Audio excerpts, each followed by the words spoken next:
ಇವತ್ತಿಗೆ ನಾವು ಊರ್ ಬಿಟ್ಟು ಬಂದು 1 ವರ್ಷ ಆಯ್ತು ಮಗ. ಸಿಂಕ್ ಆಗಿದೆ ಅನ್ಸುತ್ತೆ. ಪ್ರಣವ್ ಇಲ್ಲಾಂದ್ರೆ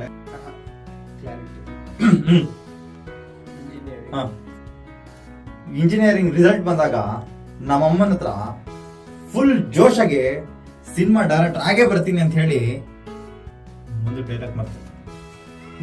ಇರ್ಲಿ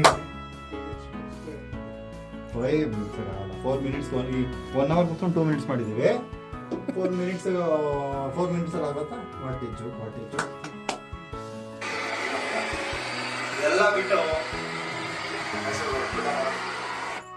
ಅದೆಲ್ಲ ಬಿಟ್ಟು ಮೈಸೂರು ಹೊರಟ್ಬಿಟ್ಟೆ ಮಗ. ಸಿನಿಮಾ ಮಾಡಕ್ ಆಯ್ತಾ ಮಗ? ಇದೆಲ್ಲ ಬಿಟ್ಟು ಮೈಸೂರು ಹೊರಟ್ಬಿಟ್ಟೆ ಕಣ. ಇಲ್ಲ ಏನಿದೆ ದುಡ್ಡು